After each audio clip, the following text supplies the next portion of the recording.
Sir आज Manjurpura city medical ते Champa Chowk Roshan gate ह्या रुंदीकरणाची मार्किंग सुरू झालेली आहे। नेमकी किती रुंदीकरण किती मीटरचा रस्ता असणार आहे आणि भूसंपादनाची प्रक्रिया अगोदर राबवण्यात आलेली आहे, मोबदला पण मिळालेला आहे। काय नेमकी एकंदरीत प्रक्रिया राहणार आहे? आपल्याला माहिती आहे नुकतेच महानगरपालिकेच्या अधिकाऱ्यांनी विकास योजनामध्ये जे मंजूर रस्ता असतात या ठिकाणी अनाधिकृतपणे बांधकाम केलेलं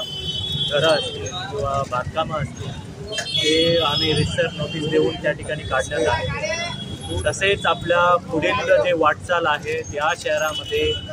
मंजूर नकाशावरील जे रस्ता आहे त्या ठिकाणी कुठल्याही प्रकारच्या बांधकामाला आम्ही प्रोत्साहन देणार नाही आणि ज्या ठिकाणी भूसंपादन करावयाची गरज पडल्यास त्या ठिकाणी भूसंपादन करून त्यांना रितसर TDR असेल जे काही कॉम्पेन्सेशन असेल त्यांना दिलेलं असेल, परंतु त्यानंतरही त्या ठिकाणी बांधकाम रस्त्यावर बांधकाम करून लोकांच्या यातायातमध्ये अडचण निर्माण करतात। त्यामुळे शहरामध्ये व्यापार असतील किंवा रोजगार असतील हे हळूहळू कमी होतो आणि एकंदरीत शहर या जुन्या शहरामध्ये कोणी येण्यासाठी इच्छुक पण नसतात। त्यामुळे मंजूर नकाशामध्ये असलेला जे रस्ता आहे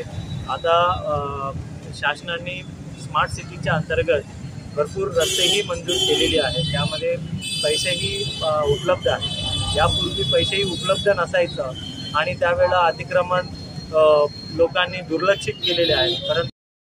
नकाशावरील असलेला DP रस्त्याचं अतिक्रमण काढून त्या ठिकाणी आम्ही रस्ता बनवण्यात येणार आहे आणि यापूर्वी विश्रांतवाडीच्या ठिकाणी केलं आणि आज रोशन गेटपासून मंजूरपुरा येथे 15 मीटरच्या DP रस्त्यामध्ये 2.5 किलोमीटरपर्यंत जे काही अनाधिकृत बांधकाम आहे हे सर्व नागरिकांना कळकळीच्या विनंती आहे की आम्ही मार्किंग करतो, तुम्ही स्वतःहून त्या ठिकाणी काढून घ्या आणि कुठलाही धार्मिक स्थळ असेल त्याला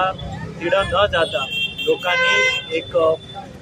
चांगला पद्धतीचा संदेश आपण देशभर पोहोचवला पाहिजे की आपण शहर विकासप्रेमी शहर आहे आणि विकासमध्ये अडथळा येणाऱ्या कुठल्याही गोष्टी असेल आम्ही स्वतःहून काढून घेऊ आणि या ठिकाणी जे आवश्यक असलेला रस्ते आवश्यक असलेला विकास या शहरामध्ये यापुढे कायम राहील असे मी अपेक्षा बाळगतो आणि ज्या ठिकाणी आम्ही मार्किंग करून लोकांना वेळ देतोय की तुम्ही स्वतःहून काढून घ्या, अन्यथा मग त्या ठिकाणी लागणारा लाखो रुपयाची जे खर्च आहे ते प्रत्येक जे आम्ही स्वतःहून काढण्यात येणाऱ्या त्या लोकांकडून वसुली करण्यात येणार आणि त्या वसुली न झालं ते रक्कम प्रॉपर्टी टॅक्समध्ये समाविष्ट केलं जाईल आणि त्या प्रॉपर्टी टॅक्समध्ये नाही भरलं तर तुमच्या मालमत्ता जप्त करता जाईल। सर लेंथ किती असणार आहे? म्हणजे दोन्हीकडनं 2.5 किलोमीटर रस्ता आहे, 15 मीटर DP रस्ता।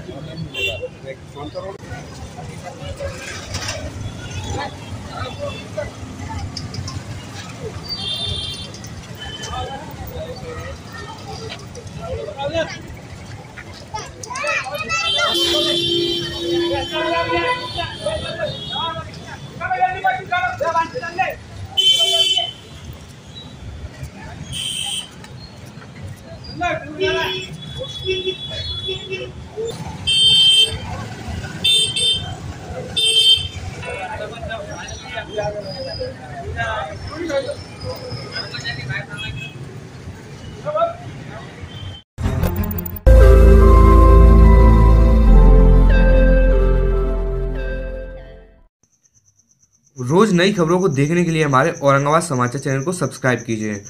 और नोटिफिकेशन पाने के लिए हमारे बेल आइकन को दबाइए ताकि हर खबर की नोटिफिकेशन आपको मिलती रहे।